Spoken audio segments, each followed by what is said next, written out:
Database ম্যানেজমেন্টের জন্য কোন লাইব্রেরিটা ব্যবহার করা উচিত এই প্রশ্নটা কি প্রায় মাথায় আসে? যদি আসে তাহলে একদম ঠিক জায়গায় এসেছেন, কারণ এই ব্যাপারটা কিন্তু বেশ কমন। আর আজকে আমরা এই গুরুত্বপূর্ণ চ্যালেঞ্জটা নিয়েই কথা বলবো। দেখুন, ডেভেলপারদের মধ্যে একটা কমন প্যাটার্ন দেখা যায়, তাই না? প্রথমে সবাই এসকিউএল নিয়ে বিশাল উৎসাহের সাথে কাজ শুরু করে, তারপর হঠাৎ করে নো এসকিউএল এর দিকে একটা ঝোঁক আসে।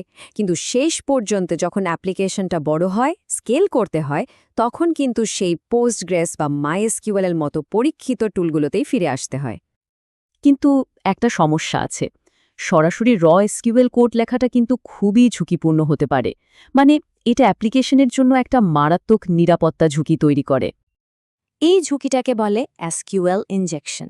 আর এটা এতটাই মারাত্মক যে আপনার পুরো সিস্টেমকে বিপদে ফেলে দিতে পারে।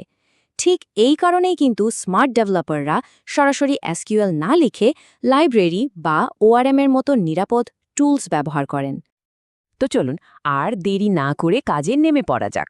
আমরা এখন নোড.js এর জন্য জনপ্রিয় ৮টা ডেটাবেস লাইব্রেরির একটা ট্যুরে বের হব আর দেখব কোনটা কি কাজে সেরা। আমাদের লিস্টের প্রথম ক্যাটাগরিটা হলো তাদের জন্য যারা এসকিউএল এর আসল ফ্লেভারটা পছন্দ করেন, মানে পুরো কন্ট্রোলটা নিজের হাতে রাখতে চান, কিন্তু ওই যে বললাম, সরাসরি কোড লেখার ঝুঁকিটা এড়াতে চান। তো এই ক্যাটাগরিতে সবার আগে যার নাম আসে সে হলো পিজি। এটাকে বলতে পারেন এই ফিল্ডের ওজি, মানে অরিজিনাল গ্যাংস্টার, সবচেয়ে পুরনো এবং ভরসামন্দ একটা প্লেয়ার। ভাবা যায় প্রায় ১২ বছর ধরে এটা ডেভেলপারদের ভরসা দিয়ে আসছে।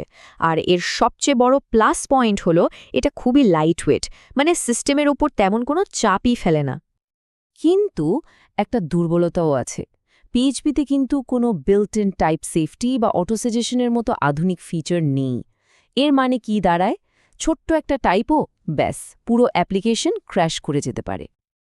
আচ্ছা, যারা পিএইচপি থেকে একটু ফাস্ট আর মডার্ন কিছু খুঁজছেন, তাদের জন্য একটা চমৎকার অপশন হল পোস্টগ্রেস.js। এখন এই দুটোর মধ্যে একটা খুব ইন্টারেস্টিং পার্থক্য আছে, বিশেষ করে সিকিউরিটির দিক থেকে।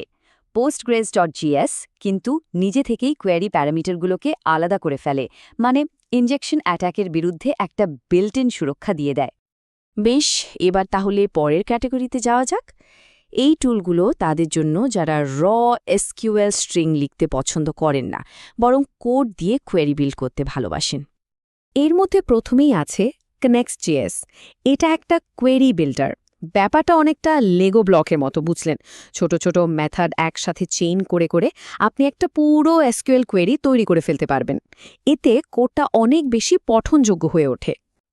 কিন্তু যদি এমন হয় যে টাইপ সেফটি হচ্ছে সবচেয়ে বড় প্রায়োরিটি, মানে কোডের চুল পরিমাণ ভুলও চলবে না, ঠিক এই জায়গাতেই ক্যাসেলি তার জাদু দেখায়।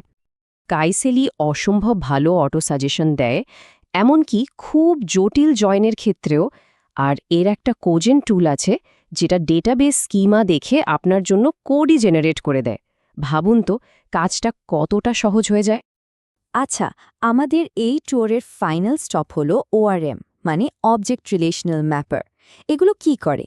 সহজ ভাষায় বললে এগুলো ডেভেলপারদের কোডের অবজেক্ট ব্যবহার করে ডেটাবেসের সাথে কথা বলতে সাহায্য করে। এসকিউএল নিয়ে সরাসরি মাথা ঘামাতে হয় না। এই ওআরএম এর জগতে দুজন পুরনো প্লেয়ার আছে। একজন হল সিকুয়েলাইজ, খুবই জনপ্রিয়, তবে টাইপস্ক্রিপ্টের সাথে ব্যবহার করতে গেলে মাঝে মাঝে একটু ঝামেলা করে। আরেকজন হল টাইপ ওআরএম। এটা আবার জাভা বা সি# ডেভেলপারদের কাছে বেশ পরিচিত লাগবে, কারণ এটা ডেকোরেটর ব্যবহার করে। কিন্তু এর পরের যে টুলটার কথা বলবো, প্রিজমা, সেটা কিন্তু একদমই অন্যরকম। এটা ব্যবহার করা এতটাই সহজ যে প্রায় ডেভেলপাররা বলেন মনে হচ্ছে যেন জাদু হচ্ছে। প্রিজমার ব্যাপারটাই আলাদা। ডেটাবেস স্ট্রাকচার ডিফাইন করার জন্য এর নিজস্ব একটা ল্যাঙ্গুয়েজ আছে, আর এটার জন্যই ডেভেলপার এক্সপিরিয়েন্সটা হয় অবিশ্বাস্য রকমের মসৃণ। আর সবশেষে আমাদের লিস্টে আছে ড্রিজল ওআরএম। এটা মার্কেটে একদম নতুন, কিন্তু এরই মধ্যে বেশ সাড়া ফেলেছে, কারণ এটা ব্যবহারের সহজবোধ্যতা আর শক্তিশালী টাইপ সেফটির মধ্যে একটা দারুণ ব্যালেন্স তৈরি করেছে।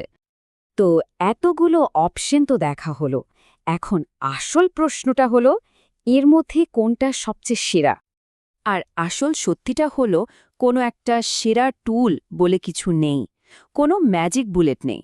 সবচেয়ে ভালো টুল সেটাই যেটা একটা নির্দিষ্ট প্রজেক্টের নির্দিষ্ট চাহিদার সাথে একদম খাপে খাপ মিলে যায়।